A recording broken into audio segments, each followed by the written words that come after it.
hope this mic isn't picking up in the stream. I only want one mic of my voice in the stream at a time. I'm going to test the chat. Chat test. It's become kind of a tradition here. I got green check marks. So, here we go. 7:30 Saturday night.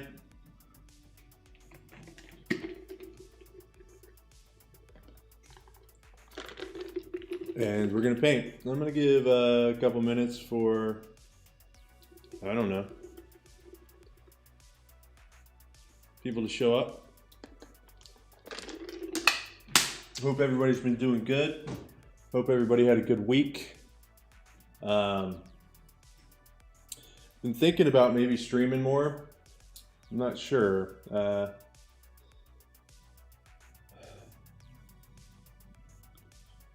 I kind of like it, you know. I like streaming, so I think it might be a good way to get the word out, which, you know, reminds me, I mean, I know I just got started here, but, you know, I would really appreciate it if you told other people about the stream, sent them links to it, etc.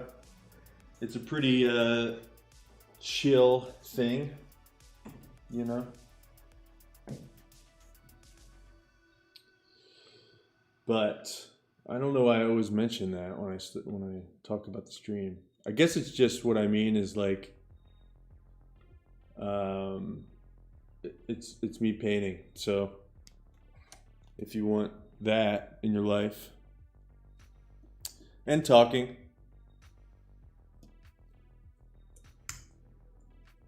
that's what I have to offer.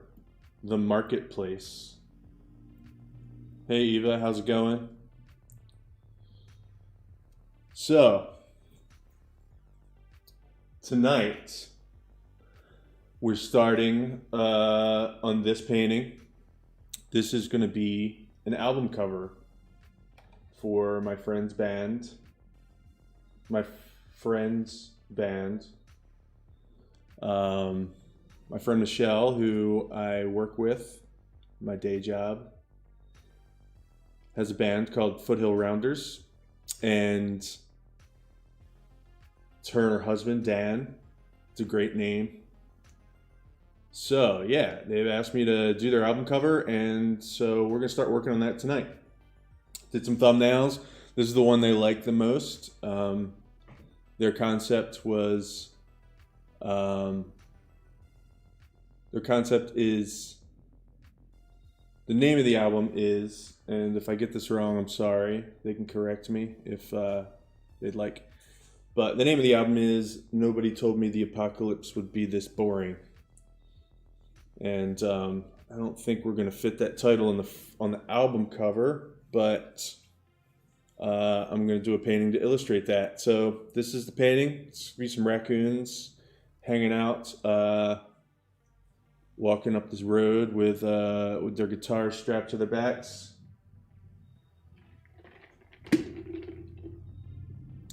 So that's what we're going to do.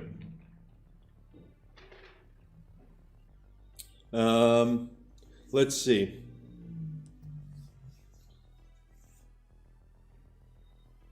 First of all, I found some reference. I got some reference here. Some mushroom clouds, some raccoons,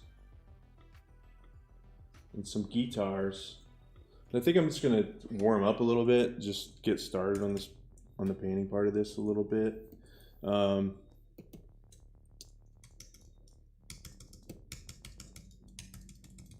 my keyboard to work.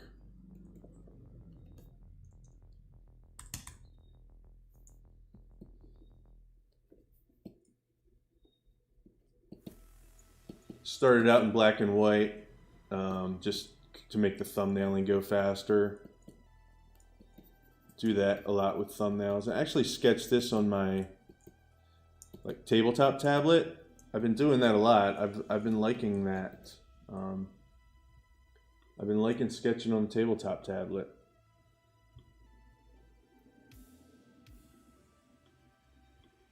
So, take that for what it's worth.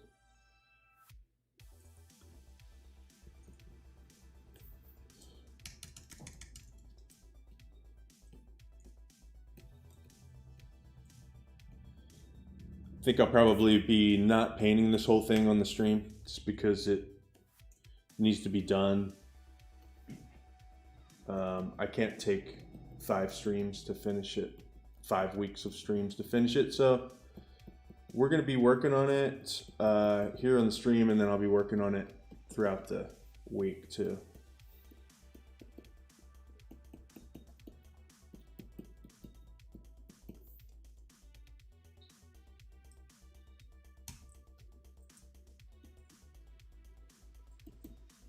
Got some thought I'd do something a little bit different tonight, and I found some optimistic news stories this week. It's kind of a nice change. Drawing a painting about the apocalypse, so maybe could offset that with some good news. I think we need it.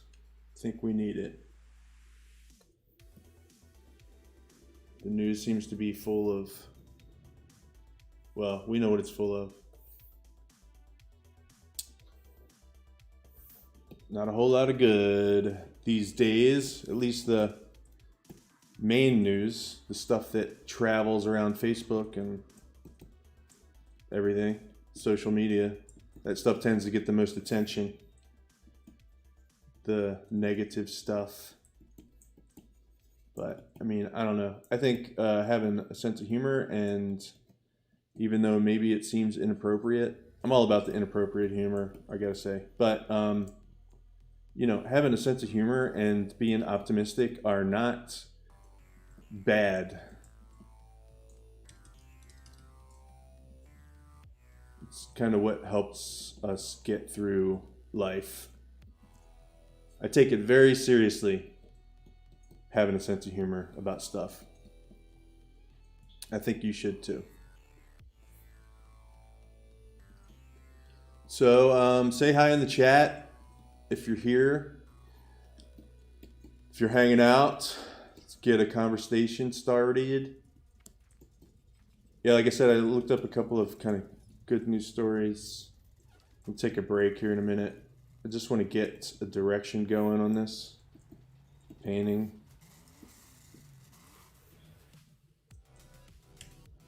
I'm going to try not to get hung up in the weeds. I know these guitars are going to be in a different place, and I might actually end up 3D modeling them, but we'll see what happens. Hey Heather, how's it going? Hey.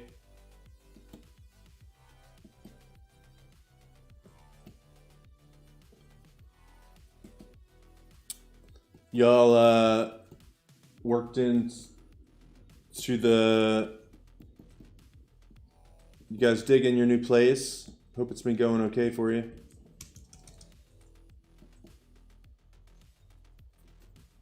No breaks or breaks. Yeah, it's just hardcore. We're going to be getting pretty hardcore.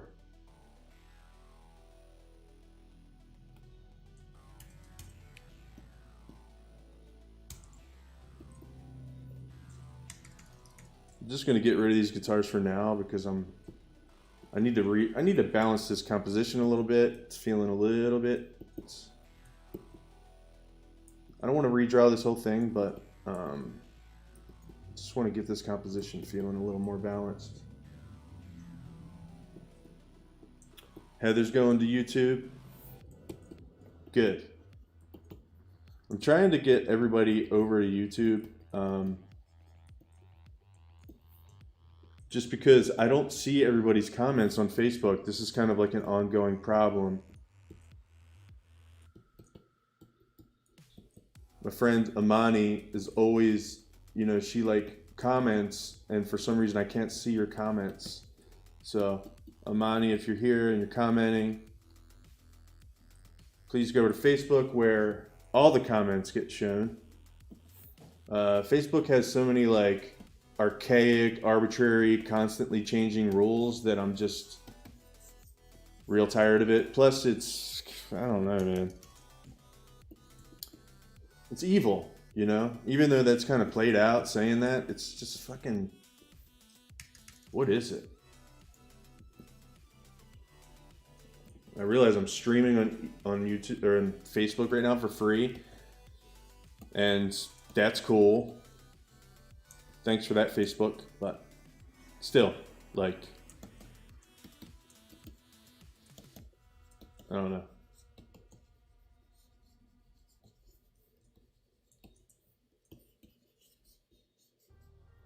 Got like this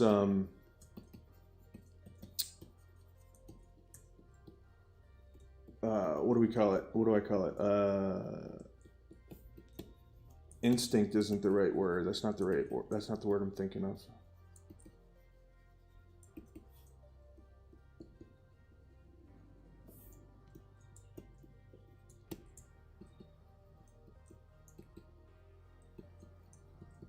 I'll just use the word instinct because I can't think of the word I'm trying to say. I've got like this instinct to 3D model everything lately because I don't know, like the guitars, I'm like, yeah, I'll 3D model those and put them in wherever I want them. I just really like it. I think it's been working out pretty well on the paintings. You guys tell me what you think. Hey Seth and or Heather. I guess that's Heather. It's probably Heather.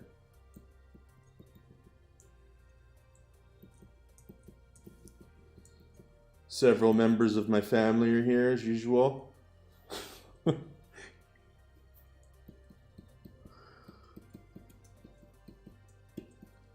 This is the only way we get to hang out. My aunts are in Pennsylvania, which is not where I am. I'm in Asheville, North Carolina, which is 500 or 600, maybe 600 miles from them. And my sister's in Hickory, which is about 90 miles from here. So we're all spread out.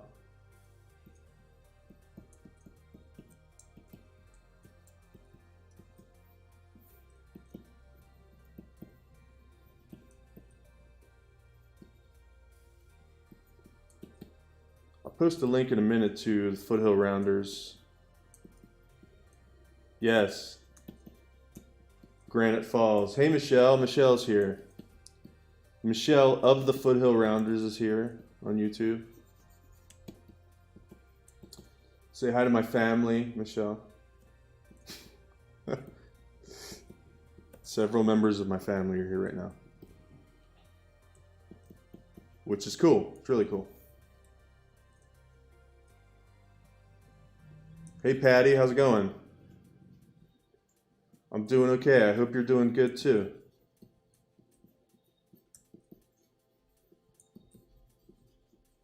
Michelle is the, well, in most of the songs I've heard, she's the vocalist and guitarist, one of the guitarists of Foothill Rounders.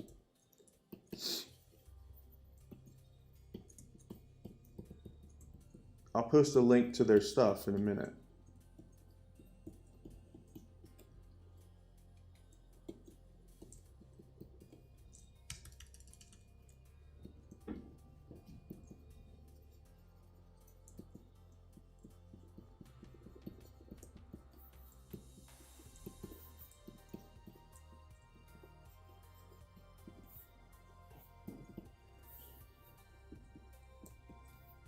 I think these raccoons look a little weird. Well, this one looks like Darth Vader raccoon right now, but don't worry. Don't worry. Hi, Patty's grandson. How old is your grandson, Patty? And congratulations on being a grandma. You did it. We did it. We made it to our 40s. The band's name is Foothill Rounders, and I don't remember if there's a "the" in front of the name. Is it the Foothill? I'm pretty sure it's just Foothill Rounders. I had their Facebook page pulled up.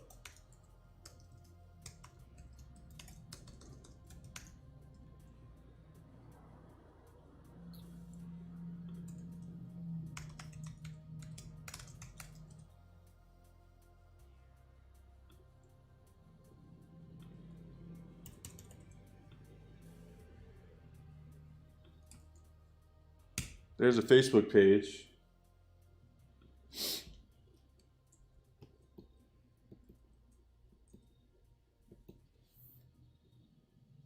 Yeah, this is a cool name.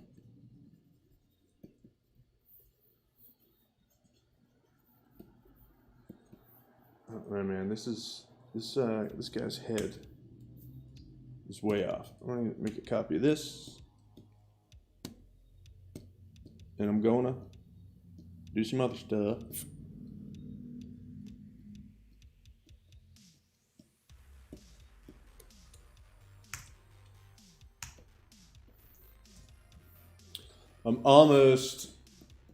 I'm pretty tempted to model a raccoon head.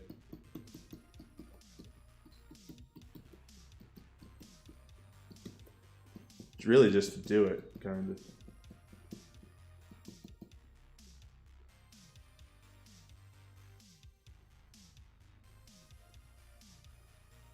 We're way too young to, well, yeah, I guess we kind of are we're pretty young to be grandparents. That's true.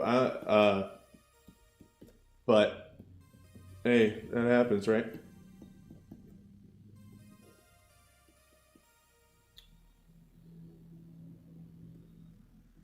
So he's 2.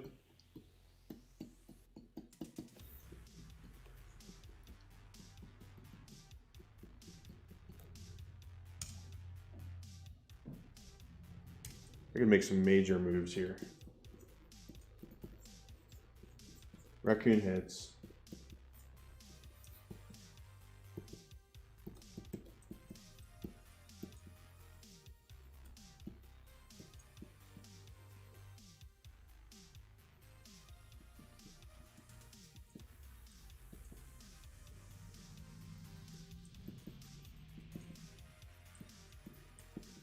See, I took this thumbnail pretty far because I wanted to show the bands. I wanted to show you guys the idea.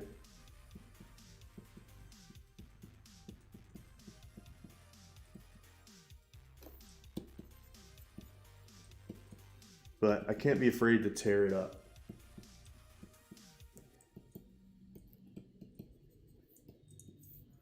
I feel like this might just be getting worse.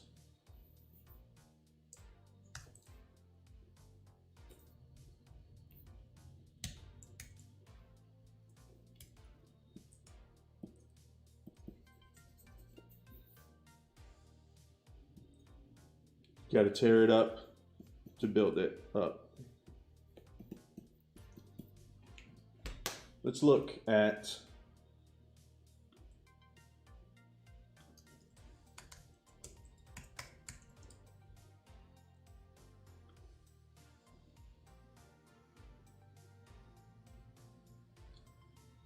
some pictures. I'm looking at raccoon skulls right now. Do you guys want to look at raccoon skulls with me?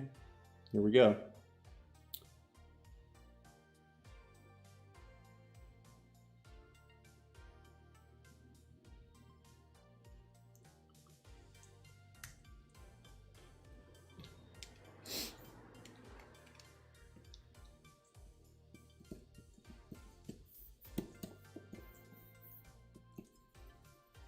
I'm going to ignore the hair for the time being.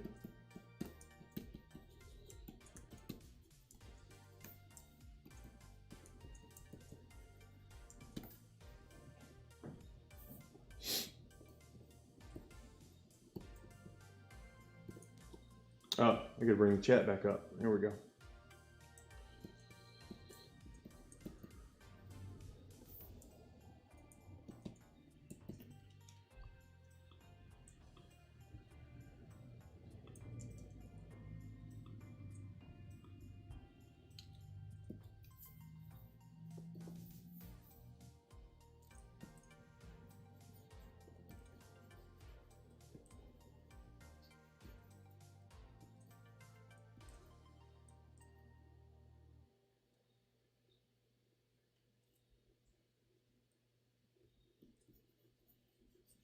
I raid people for fun. Cool, man. Or late, or yeah, I call everybody man. It's not a gendered term in my mind. Human. It's short for human. Human. Hopefully you're a human. If not, cool. That's cool too. It's whatever, man. Yeah, I'll come on Twitch later and follow you back. Thank you. Thanks for the follow.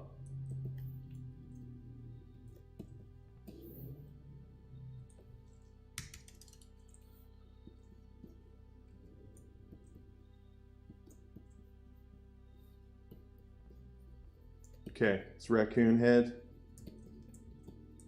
It's looking a little bit better.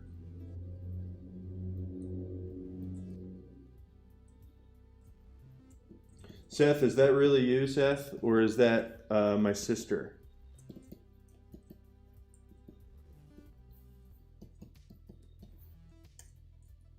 Either way. Yeah, it's kind of like, I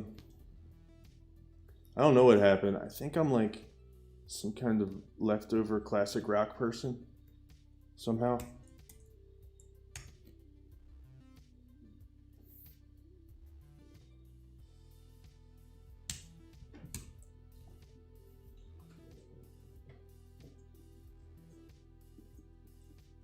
I just got a bunch of portraits, photos. Put a bunch of portrait photos in my studio.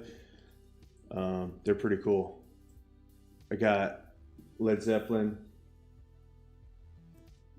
I got a picture, an old band picture of Led Zeppelin. I got an old band picture of Hendrix, or an old, picture of Hendrix. I got some writers too. Hemingway, Hunter S. Thompson. I got a picture of Ray Charles, really cool portrait. Who else did I get? Yeah, I got like some little 8x10s. I've been having a lot of fun with that. Like over the last year, I had this, I had all these posters, and none of them are up now, but actually I had like at least one that I wanted to hang up, and I've got like this problem with not wanting to commit to putting things on the walls. And I lived here for like 2 years and kept wanting to put things on the walls, and something was stopping me from doing. I don't know what it was. I'm like a commitment phobe when it comes to putting things on the walls. Finally, I broke myself free of that, and now it's like the floodgates are open, and I'm just putting stuff. I'm covering like every square inch of my walls with like rock art posters and art pieces, a lot of like rock and roll themed art pieces from artists that I like. I've got a Joan Jett right there. And it's been a lot of fun. It's helped me out during the last few months of being trapped in here.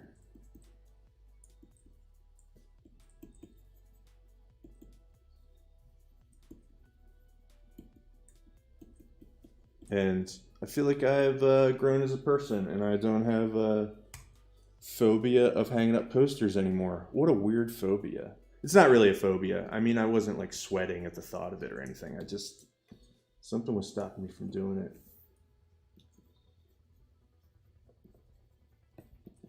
One thing, I think it was kind of like,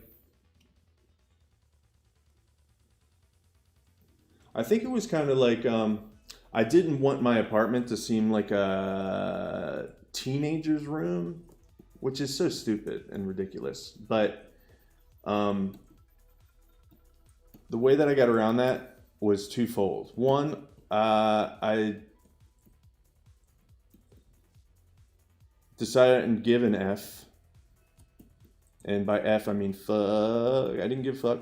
And also, I've got frames. So I think that's the difference between a teenager's room and kind of like an old rock and roll dude's room is the frames. At least that's what I'm going to tell myself.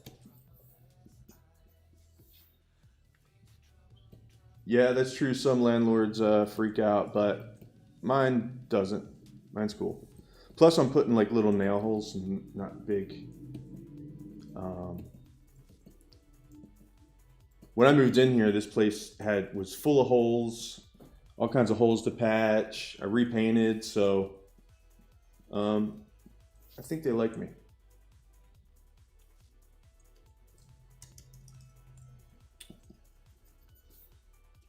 They like me okay, so.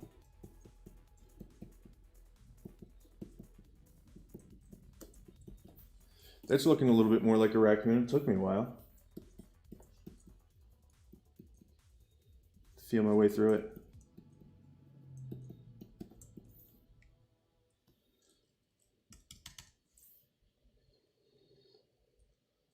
Heather, you guys need some prints, okay? I'll see what I can do. That reminds me, you sent me an email last week, and I need your new address. So I emailed you back and asked for your new address, and I'm waiting on a response. So send me that new address when you get a second.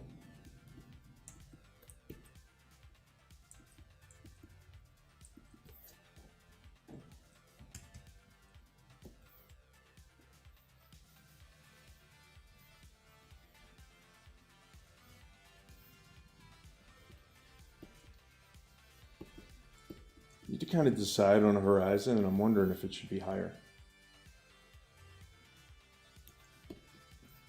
Or maybe,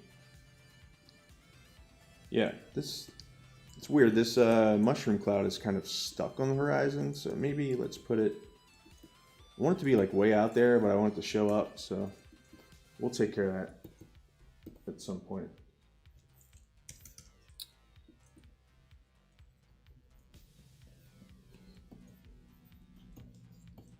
So for those of you that are just joining us, this is an album cover illustration for my friend's band, Foothill Rounders. Friend and friends plural. Both of them are my new friends, Dan and Michelle.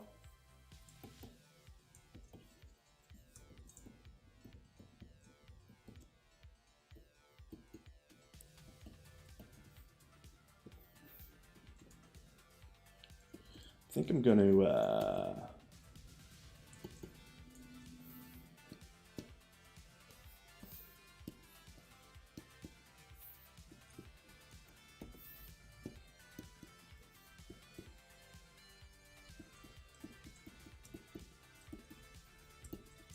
I'm going to take a short break from painting and tell you guys some good news. All right, here's a good news story. Meet Toad, the French bulldog who's dressing up in Halloween costumes every day in October. So we're going to meet Toad right now. Toad dressing up for Halloween costumes every day in October. Now, first of all, I want to say that I'm not a big fan of animals in clothes. Okay, but that being said, I think it's okay on Halloween. So here's the dog. What's his name? Toad. That's a good name. Dressed as Kip from Napoleon Dynamite. Pretty great. Here he is Elton John.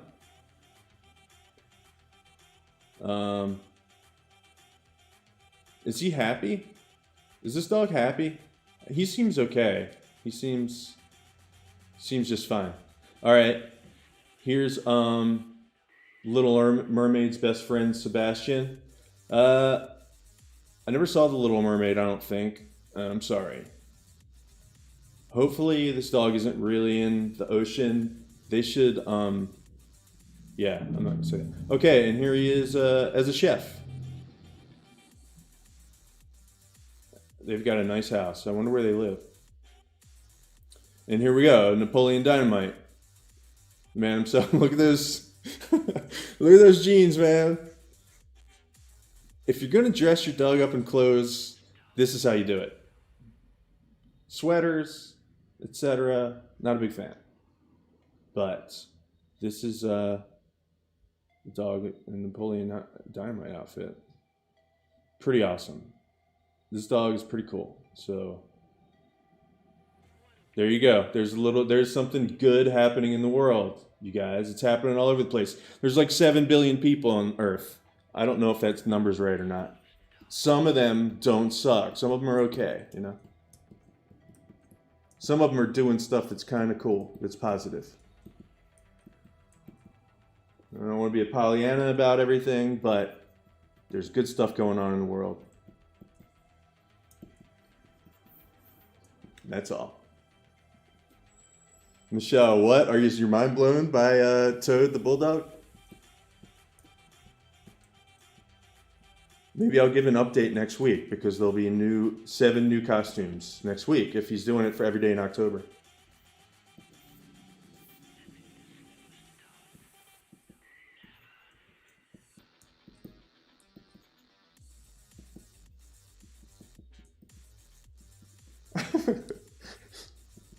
Michelle's having a hard time responding to what just happened.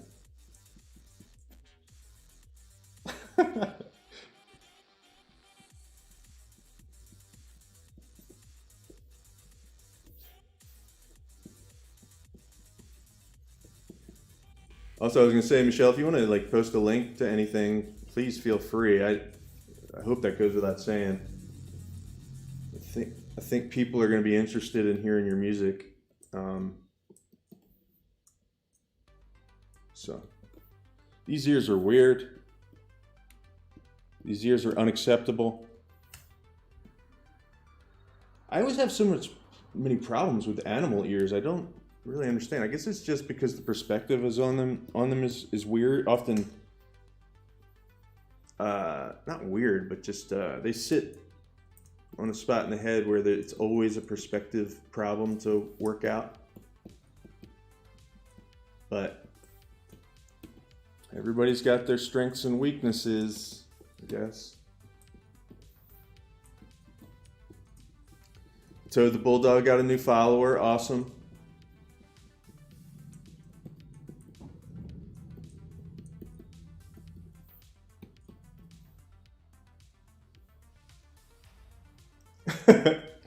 Kimberly, how's it going? Kimberly's skeptical that there are positive things going on in the world. That, a little bit of healthy skepticism is okay. Healthy is probably the key word. Well, you didn't see the Toad the Bulldog, so we just looked at Toad the Bulldog, who is dressing up in a different Halloween costume every day in October.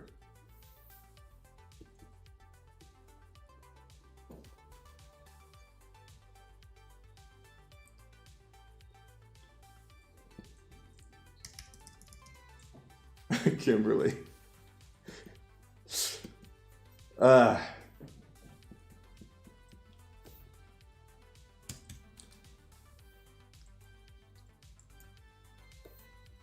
How'd this get here? Who put that there?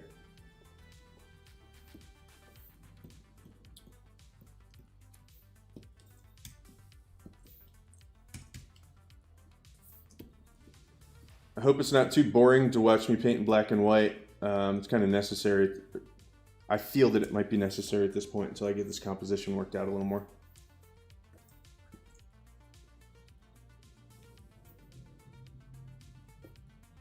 Let's see. Let's take a look at them ears. Show me them raccoon ears.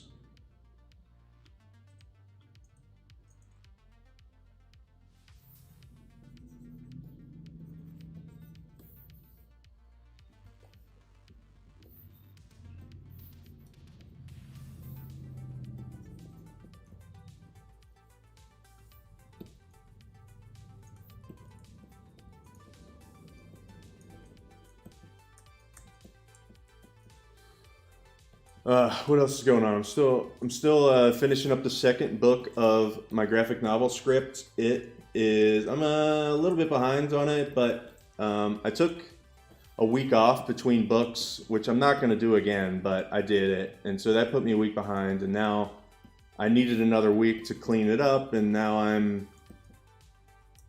kind of 2 weeks behind my original deadline, which doesn't make me super happy, but it's, you know, them's the breaks. It's a giant project, man. I found myself starting to freak out a little bit about it this week, just like the sheer, I mean, it's going to be 4 books, and if I work on it, I don't know if I've never done a graphic novel before, so you know, I need to, if I did it like a page a day, that means that I'm going to be able to do a book a year, and I'm talking about the illustration. Page a day is, you know, it's kind of ambitious. We'll have to see how it goes. Actually, really, I said 5 pages a week. So what I'll probably do is like, what's up, Jonathan? I'm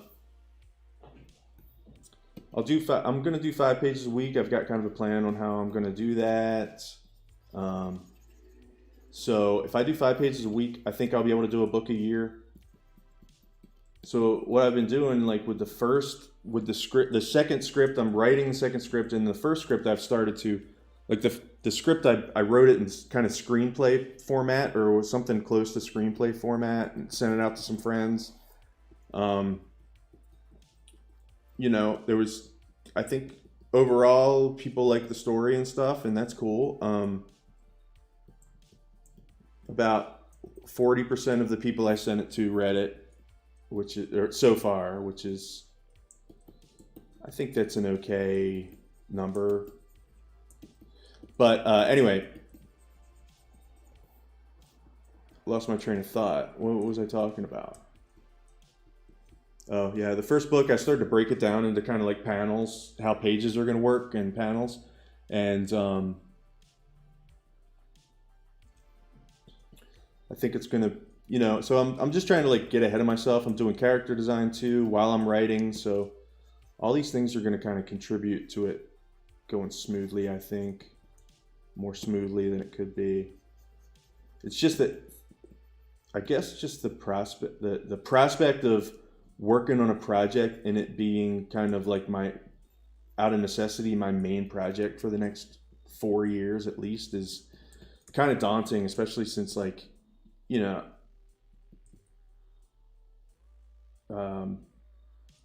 it's a gamble, just like anything else. I don't know if people are gonna, I mean, in my experience, it's like, it's really hard to get people to even pay attention at all and know who you are. And now I'm gonna be like, you're just kind of up against it. You're trying to do stuff and you're kind of an unknown.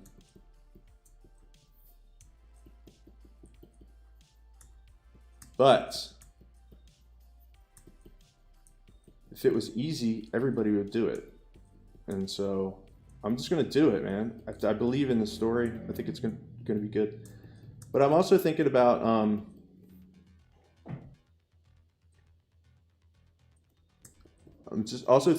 you know, what if I came out with it online a little bit, like maybe just posted, maybe I'll probably post like at least the first chapter online when I'm done with it, just kind of like let people look at it.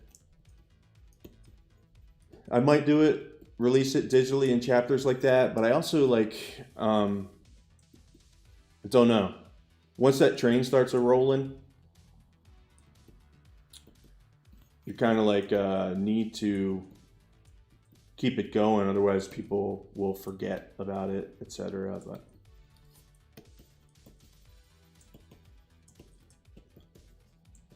so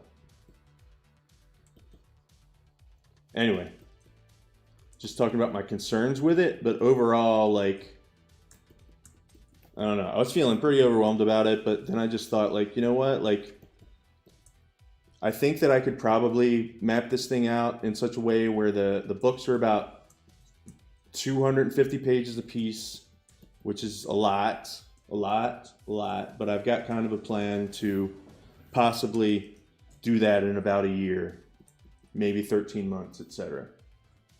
And maybe the first book will get momentum, and then the second book, while I'm working on the second book, and you know, it's not like nobody's going to see any of it for 4 years. It'll just be like the first book comes out in a year, and then the next one comes out a year later. You know how time works. So we'll see what happens. No way I can give up on it now, man. I'm writing this effing thing for 18 months. People know about it. I think people are some people, 2 people at least, are looking forward to it, reading it. Eva, you're right. I didn't send it to you. Do you want to read it? Or do you want to wait until the art's done for it?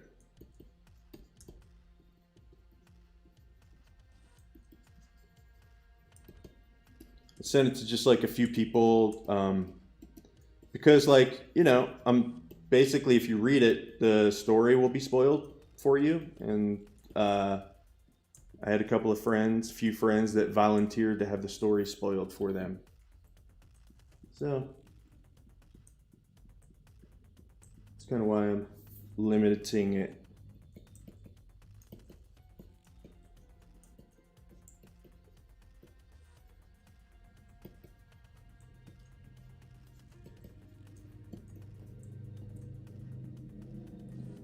One thing I've noticed is that, you know, graphic novelists are not the most optimistic bunch. So I'm reading like stuff online where people are like, "You're never gonna finish your graphic novel." Just anybody. This is just their response to everybody.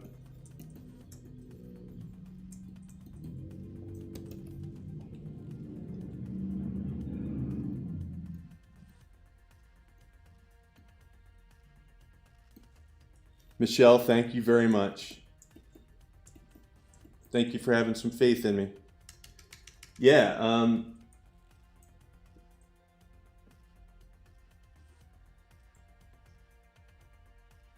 cool. Well, that's awesome. You say there's this weird thing about, like, you know, marketing yourself, quote unquote. I'm probably not the only one that's a little bit uncomfortable with it, you know, that does stuff and makes stuff. I mean, I want people to know about it, but you just, you know, you don't want to be that person that's just like spamming everybody with your shit all the time. I think it's a balancing act. I think I've been doing just okay with it. But I mean, they say, like, I've read a lot of marketing books, and it's like, you know, any artist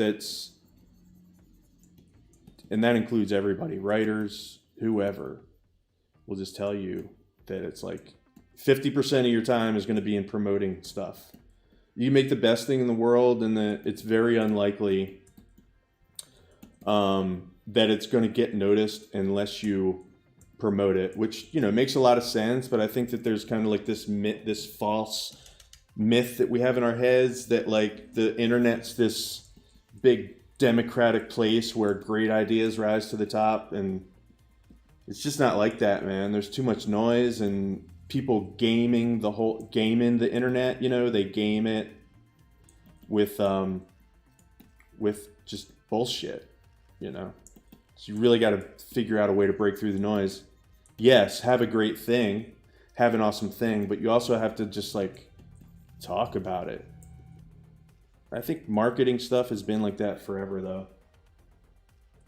Join the noise, play the game.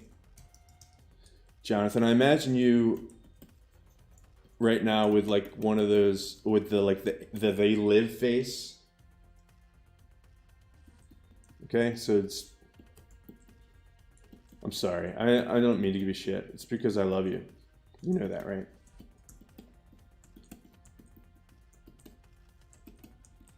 You're the only one that, one of the only ones that can. I shouldn't say that. I know you can hang. That's why. I don't really think you have one of those they live faces right now as you say that.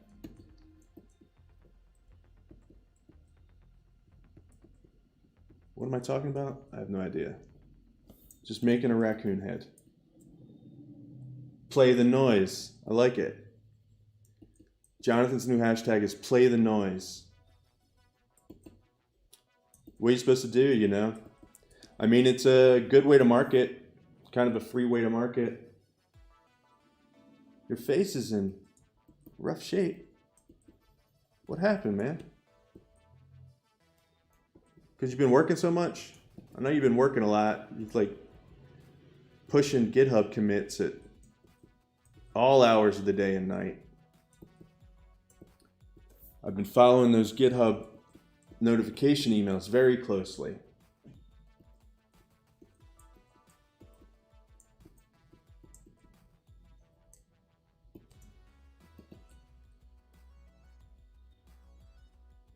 It's too much hair in all the wrong places, Jonathan says. His face. I'll bet it's fine, man.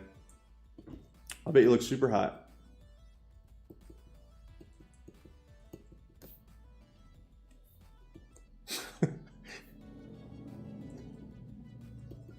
At least you don't have a they live face.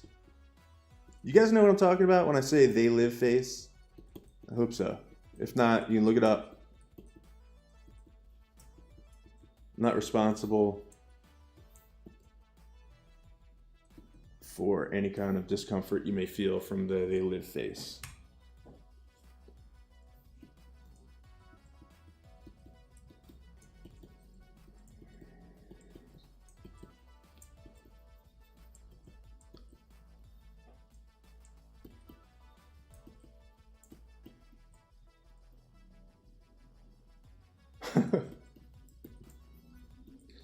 Michelle, you got another COVID haircut? This is my COVID haircut. I kind of like it. I might keep it like this for a while. Real short, real tight. Yeah, getting the neck done feels good. I'm pretty proud of how okay I've gotten at it over the years. I got myself one of those shaving mirrors, you know, you can like look in the mirror and see the back of your head. I'm not bad at it.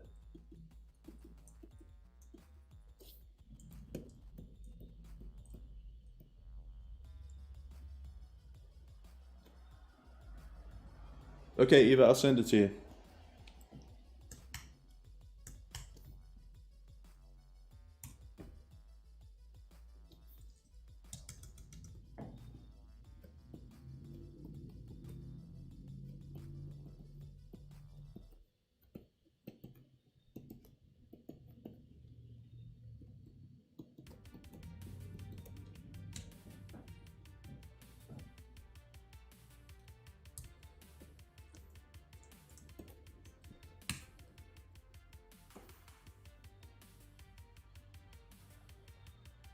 Yeah, I've been doing like character designs. I mean, it's really fun. It's been really fun. It's a shit ton of work, but I mean, it's been really fun. You know, I've got like all these characters to design, all this like, you know, like little mini projects within the project. You know, it's a monolithic amount of work. It's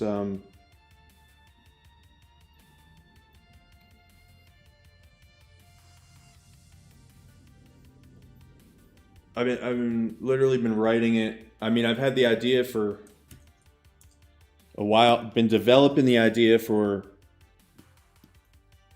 I don't know, I want to say 2 years now. And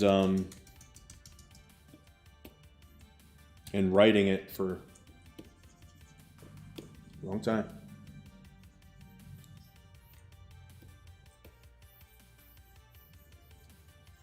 Don't worry, I've got these guys on another layer. But, what is that? How did that happen?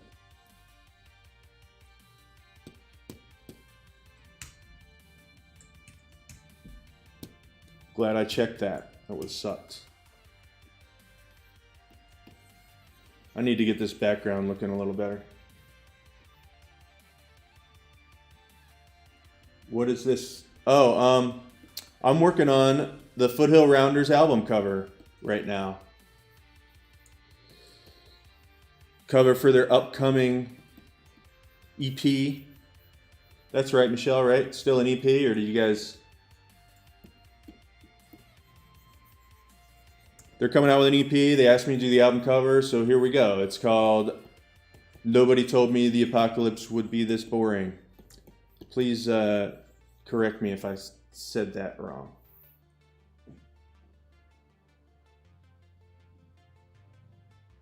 Yeah, cool. Eva, thank you. Yeah, I mean, I don't think that... I think that it would probably be kind of a cool experience to read the script and then see it again with the art. And there, no doubt it's going to change. I mean, I'm trying... I mean, I want to get it as perfect as possible, but I think it would be silly for me to think that it's not going to change a little bit once I get into doing the art. But not me. I'm going to avoid major rewrites. Like, the whole story is going to be laid out. I'm going to know what I'm doing, know where I'm going with it. And, yeah. So.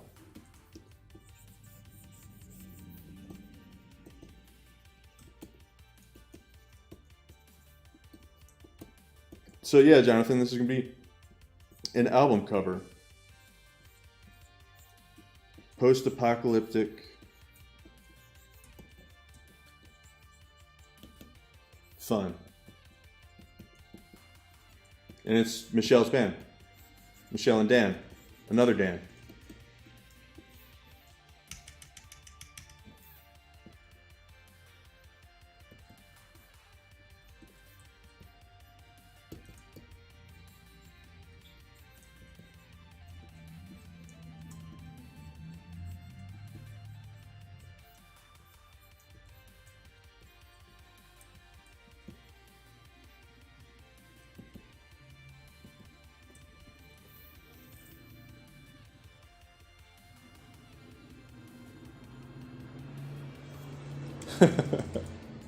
So you got a note from your husband, a little bit of a creative note from your husband to stop writing so many depressing songs, post-apocalyptic songs. Well, I don't think you can be blamed for being a little bit feeling the sting of the what feels like it's going on in the world right now.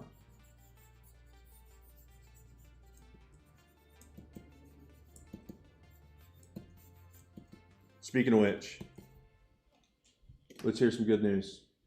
All right, this is a good one. Scientists create super enzyme that eats plastic bottles 6 times faster than previous enzymes. So scientists are working on an enzyme, bacteria, that we've got like a big plastic problem. You know, there's like a island of plastic bottles the size of, I don't know, Delaware and Rhode Island out in the ocean from all the shit that we throw in the ocean. And there are several projects that are happening to clean that up. There's some kid that like made this invention to try and clean that up. But we use a lot of plastic and it takes forever for it to go away. And I thought this was pretty cool that scientists are working on this problem.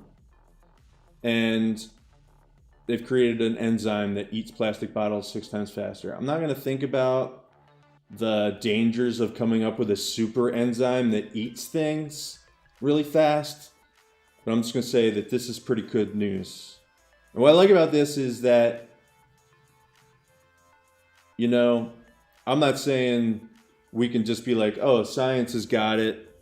No need for us to change our ways or do anything like that. But what this shows me is that, like, while everybody's screaming at each other, there are people that are just quietly kind of working on the big problems that face humanity. And that just, I feel like we should embrace that a little bit more, because, like, it seems like all we ever see is the people that are, like, I don't know, seem to be making the problem worse or denying the problem or freaking out about the problem, which is, you know, freaking out about the problem. It's a pretty good reaction. But anyway, I thought this was pretty cool news. I think that science is awesome, and I think that really big political divide and stuff, like I think science is the great equalizer, and If you don't believe in science, you are my enemy. I'm putting the gauntlet down right now. There you go. I think that was pretty good news. The output from the enzyme, I already closed it. Let me look in my history here.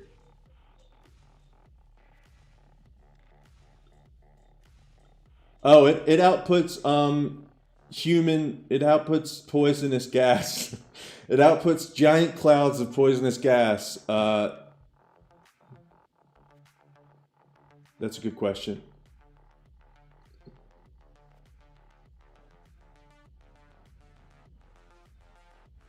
Let's see, it should be the lead, shouldn't it?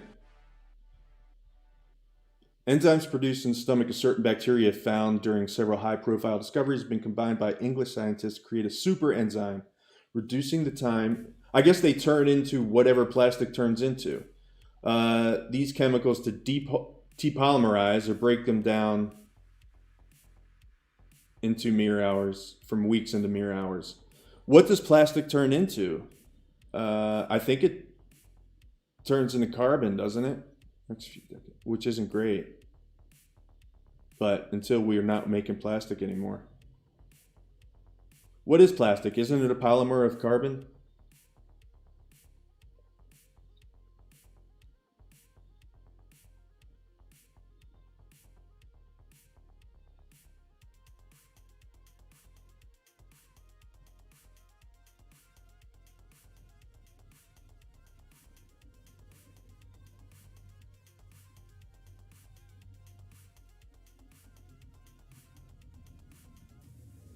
Well, it doesn't say, man.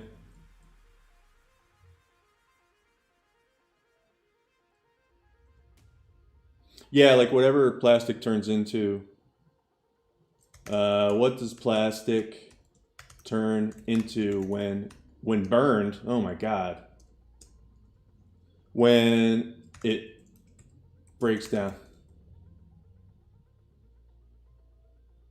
It breaks down into three things.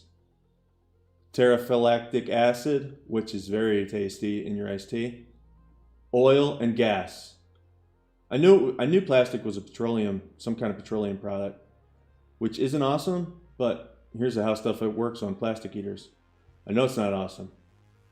We shouldn't be using so much plastic, but it's good to, I don't know, it's probably pretty good to get rid of that giant fucking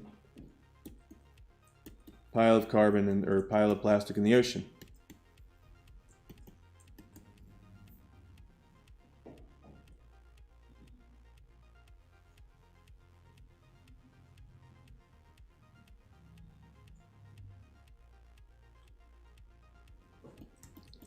Well, oil and gas are carbon.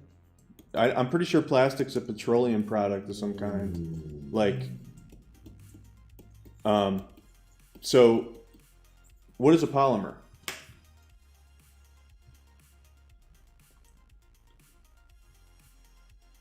Actually, I'm going to paint.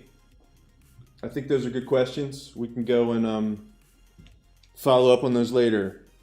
But got a half an hour left in the stream. I'm pretty sure plastic. Somebody look it up and post it in the. Let's workshop or let's team up and work on these problems together.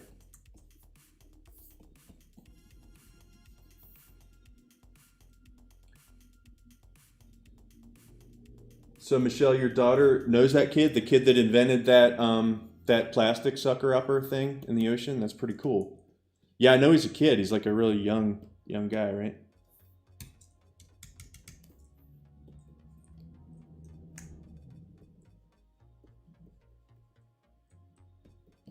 It's like I know he was in college when he invented it, or maybe even high school. Now he's got like a company that is working on it, which I think is pretty cool.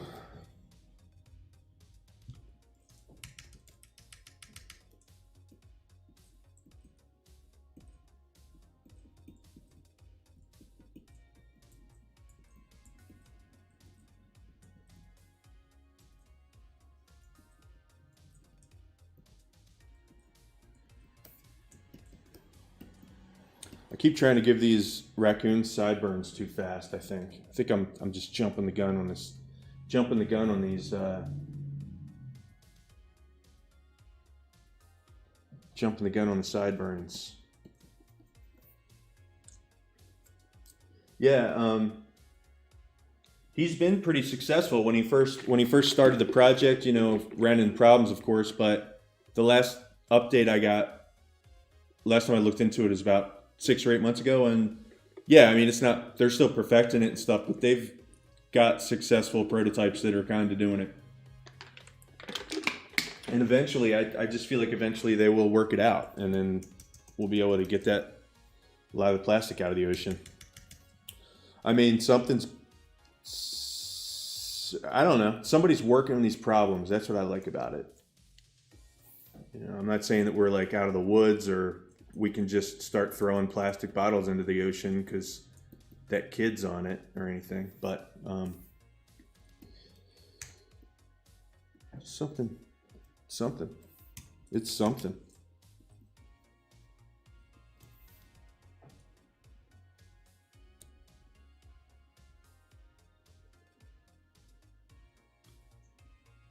There we go. Eva posted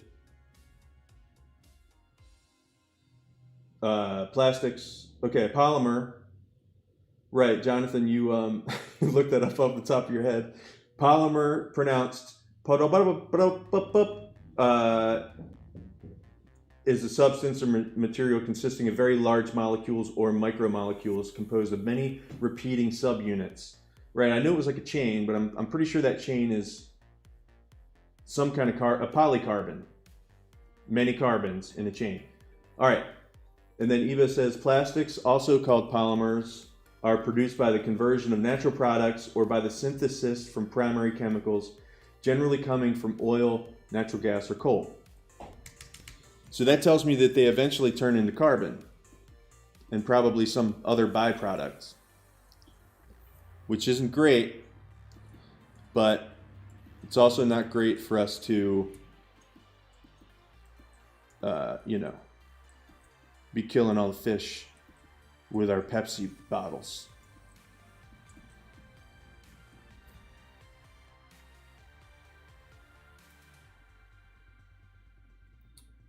Carbon atom can link to other atoms with up to 4 chemical bonds. I mean, carbon's crazy.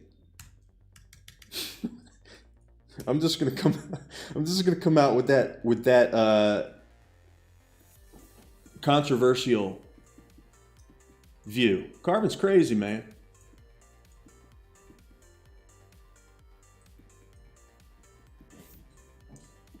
It's the reason why life exists, as far as our scientists know so far. It's a pretty big deal. Yeah, and the reason why is because it so readily joins with other things. It's been 630 years since I've taken a chemistry class, and I'm pretty sure I almost failed it, but that was just because I didn't like the math part of it. I thought it was super interesting, though. And then there's Breaking Bad, where I learned how to cook meth. That's not funny. Meth is a terrible drug. It's ruining lives.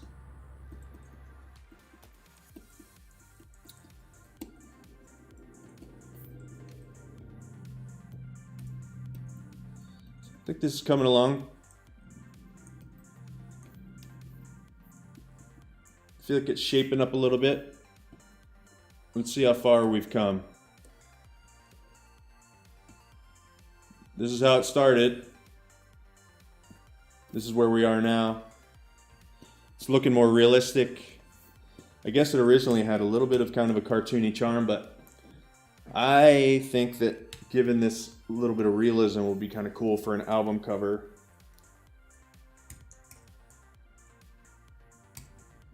It's typically how my stuff tends to come together. It starts out a lot more cartoony and then gets more realistic. I kind of like the idea of I like that. I've always liked like if you look at a lot of like lowbrow pop surrealist paintings and stuff, that's something I really like because it's really like it's really inspired by, you can tell that a lot of the painters that are doing that kind of work. Regardless of how important genre is, I don't think it's super important in anything really, but there's a genre called pop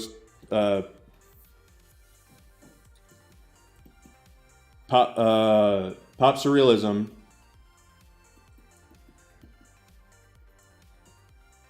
And it feels to me like it's a bunch of artists that grew up reading comics and that style of and seeing that style of illustration, cartoons, old school animation and stuff, and then they kind of give it a realistic.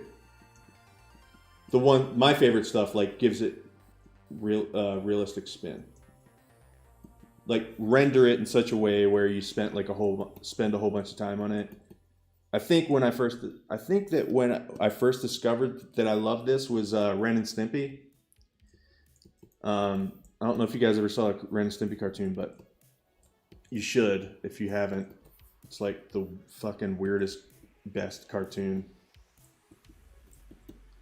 They would have those panels. They would cut to those panels that were like these super high quality rendered panels. Do you guys remember that? How they would do that? Like, just for the sake of time constraints, the cartoon was what it was. It was like a lot of other cartoons, kind of like quickly drawn. The style was simple and stuff, but then they would cut to those cells that were like super highly rendered. And a lot of times it was like, they were gross because that was what Ren and Stimpy was. But I just remember like loving that so much. So that's my life story. Hope you liked it. Pretty sure it had a pretty big influence on me, on my tastes.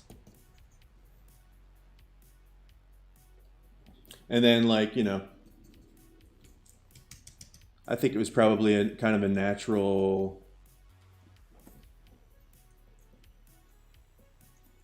evolution for a lot of artists that grew up loving comics and stuff and weren't really like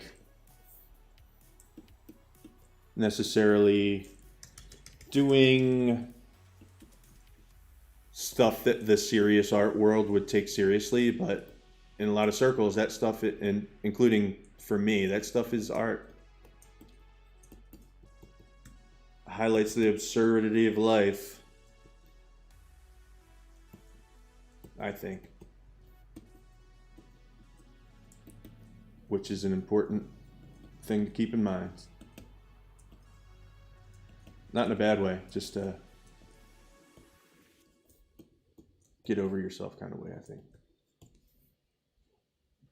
They do it in SpongeBob sometime. Cool. I'm glad that tradition was kept up. It's really cool. But it probably takes a long time to do those paintings. That's why they can't do it all the time. All right, let's see. This is my weakness, making roads that look like they're in perspective. Probably take me I'll probably actually have to not do this right now. I'll probably have to go into a quiet room and do it by myself when nobody's watching to really get it right.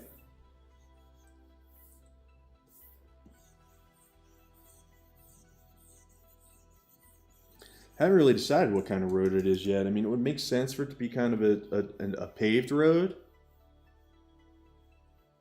Think of it like these two raccoon musicians are kind of road weary.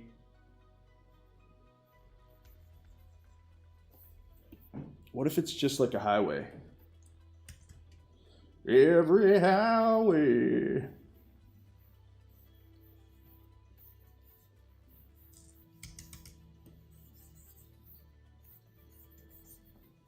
Like a straight highway. And it goes back in here.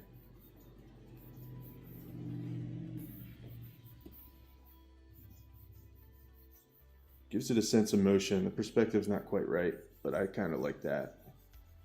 I don't usually love straight lines. But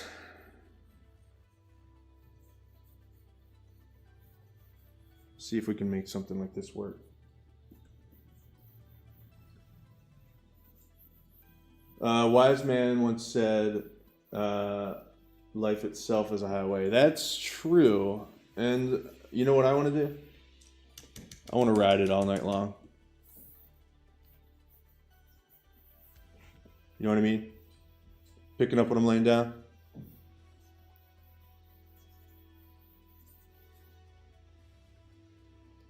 Oh, he wanted to drive it all night long? I thought he wanted to ride it all night long. I've had that song incorrect in my head for my whole life, and I'm ashamed.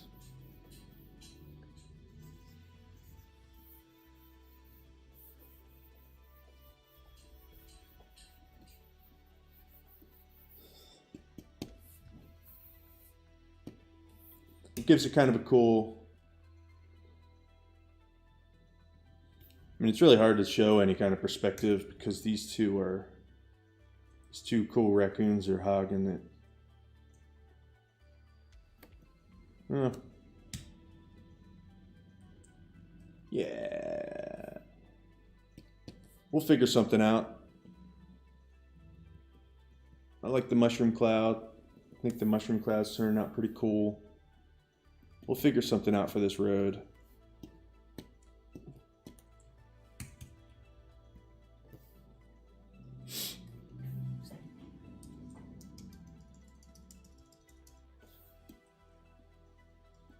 It might be either one, Jonathan. I mean, you could be right, I could be right. Whoa, now. It's either ride it or drive it. Life is a highway. I'm sorry. I want to ride it all night long is what I always thought.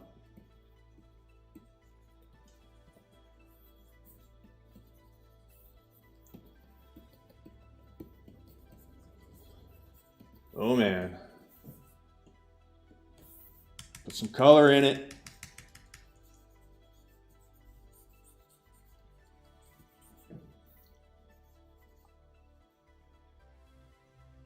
We both win. Drive it all night long and drive it. It's drive it all night long and drive it all night long. Did you mean drive it all night long and ride it all night long?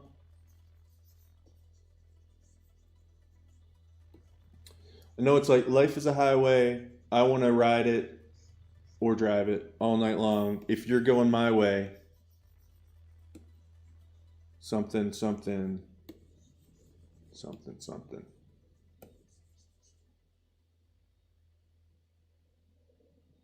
Okay, it's both. So we were both right. Whew, man, I was really on edge. I didn't know who was gonna win that battle of wits. And we were both right. It's a draw. A push.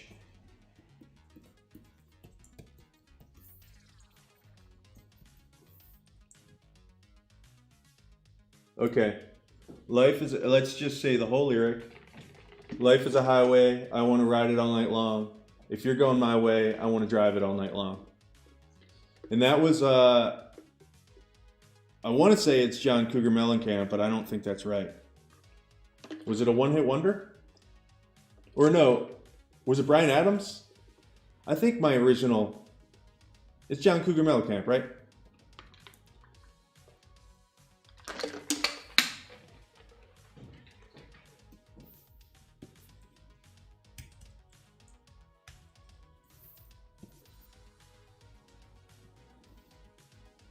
What part of the spectrum are raccoons on? I guess they're kind of brown. If you had to give them a color, they'd be almost like a purpley.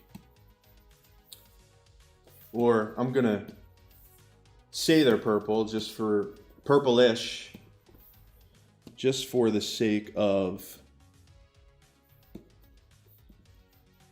some contrast in this drawing. We'll see how it works. We're not tied to anything.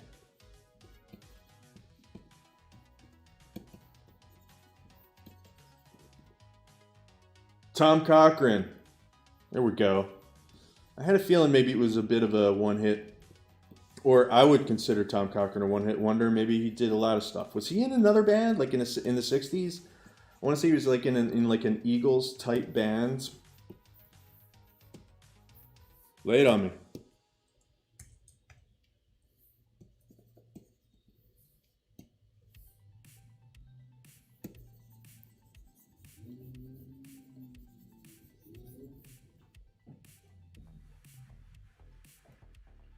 Rascal Flatts. That's definitely a one-hit wonder, right?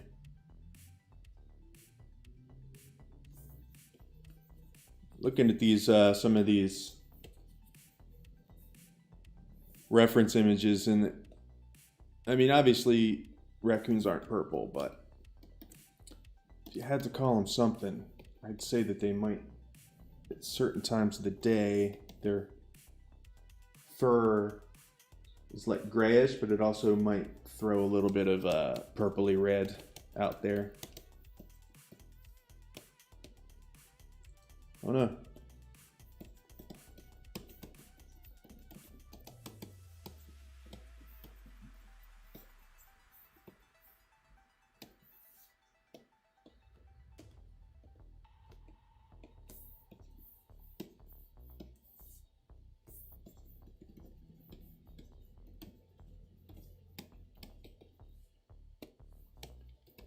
Put some green in there just for fun. Just for good measure. We get like a kind of a palette to choose from.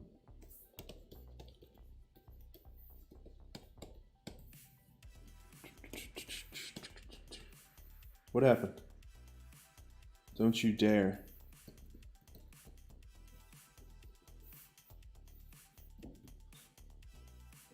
All right, a little bit of subtle color in there.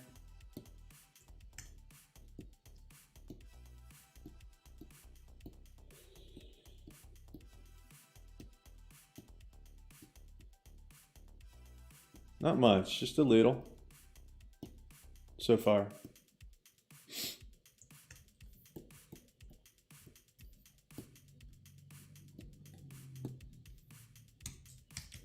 I guess it really is time to do something about this foreground. Let's look at the, you guys want to look at the, oops.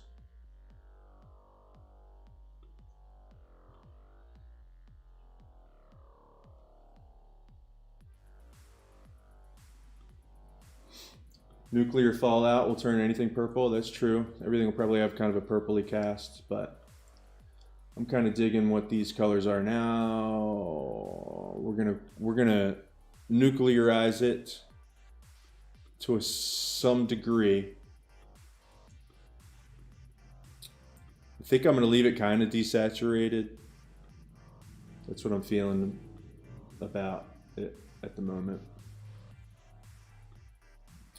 Let's see what we can see about mushroom clouds. Anything? What can we notice about them? Nothing that really helps at the moment.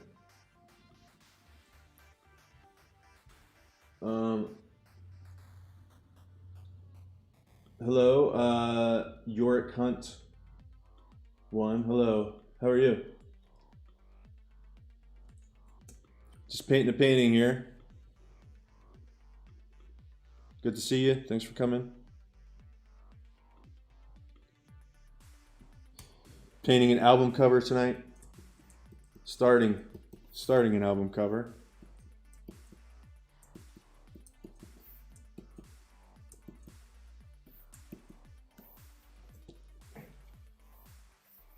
It's kind of like I feel like I need to make a decision about what's going on in between them. Now I'm playing with this idea of moving this whole thing up a little bit, making it a little smaller, but I just don't want to get in the weeds with that. Got 10 minutes left. I'll do that some other time.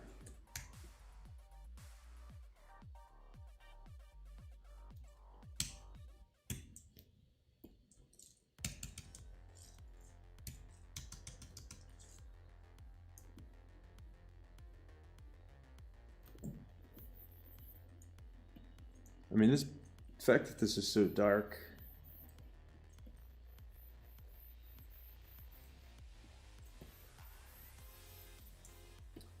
And that it's not letting me paint black for some reason.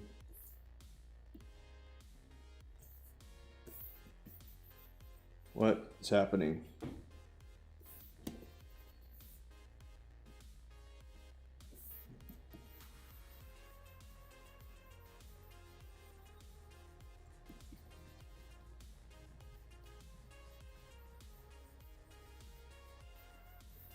Yeah, that's too dark. We're gonna have to do something about that.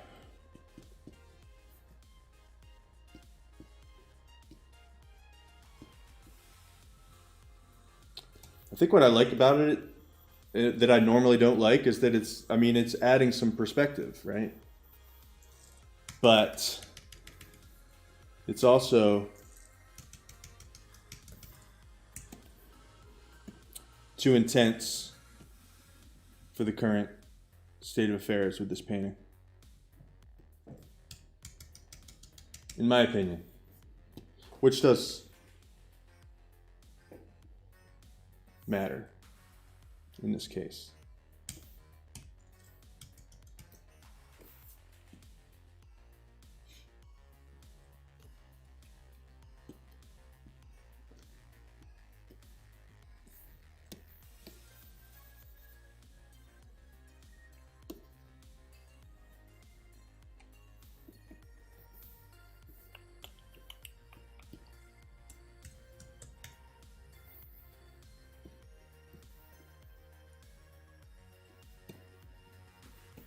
That's not doing enough. All right, let's see.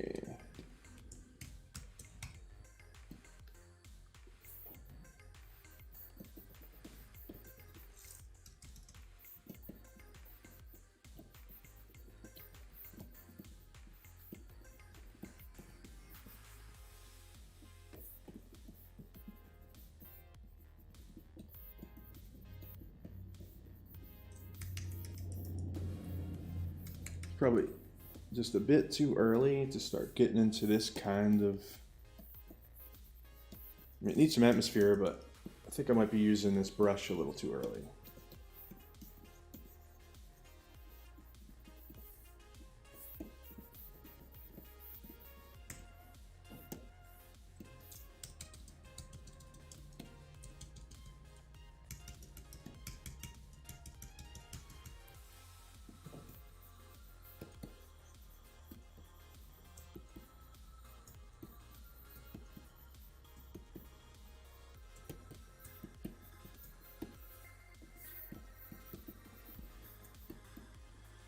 Yowza. Yeah, we're gonna figure it out. It looks like a lump.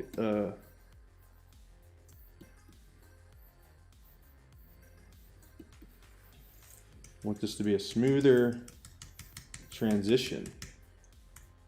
Let me use this brush.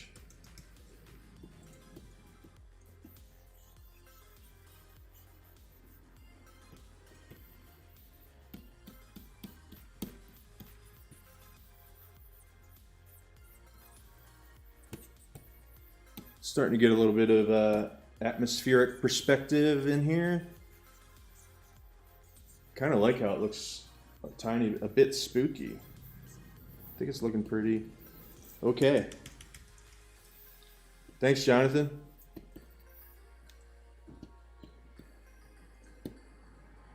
We're gonna add a lot of contrast to these raccoons up front, and that'll make them pop off of here a lot more once we get more into it. But I wanted to give you guys one more little bit of good news. I don't know if you guys have heard about this. The Dave Grohl thing. This 10-year-old girl, she is killing it on YouTube with her drumming skills. And I don't know the whole story behind this, I'll admit. But I think it started like she just kind of was like kicked ass in a YouTube video on the drums, and I think she played a Foo Fighters song, and then Dave Grohl actually answered her back, and like they started this, you know, like quote unquote battle, right? Like where they're just like having fun and stuff. But you know, Dave Grohl's an awesome person. This little girl's awesome too, but Dave Grohl's just like a really awesome person. And I thought that this is a pretty cool story of like this kid that loves rock and roll. And so you should go check this out if you haven't already heard of this. And I want to post this YouTube video because like well, first of all, there's this one. I'm going to copy the link to this. This was some kind of challenge to Dave Grohl. Dave Grohl is the old drummer for Nirvana, which I grew up, that band I grew up with. And then he started a band called Foo Fighters. And he's really awesome. This one is the one.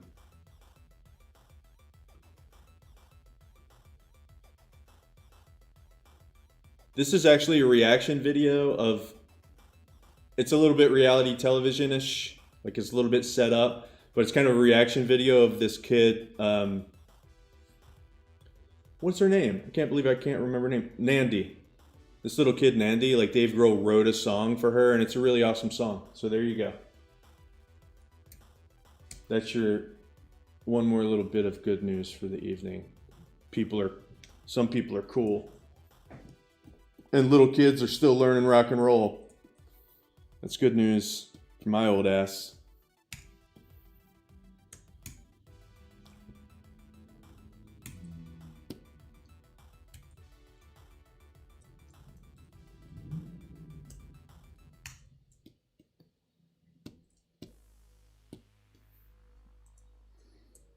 So, I think we're gonna wrap it up here.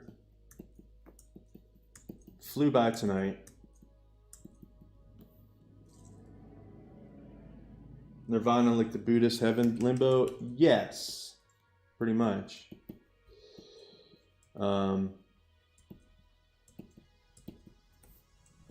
Super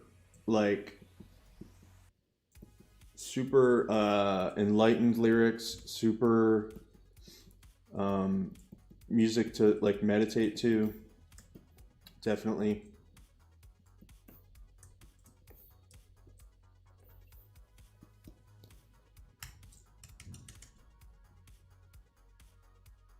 One of these days I'll get this raccoon's head shaped the way I want it.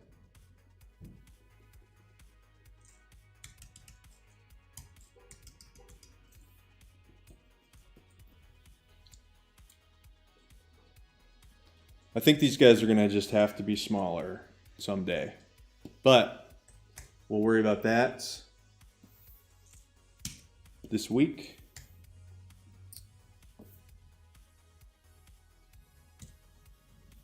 And I hope you guys have a great week. And thanks for coming and hanging out. This is a really good part of my week. You know, I have been just kind of chilling here at the apartment, and I have a lot of things to do, a lot of projects to keep me busy and stuff. But you know, it's cool to like be around, hang out with other humans, even if it is just online. Like I'll kind of take what I can get. So, and it's really a lot of fun to paint and talk trash, and you guys make that happen. So. If not, I would just be here talking about myself. We'd never figure out that Rascal Flatts wrote that Life is a Highway song. That wouldn't have came up. That conversation would have never happened. So we did it. We did it, guys. We should be proud. All right. Kurt Cobain, that's true. He was a big loss to music. All right, y'all. I love you. Thanks for coming. Rock and roll.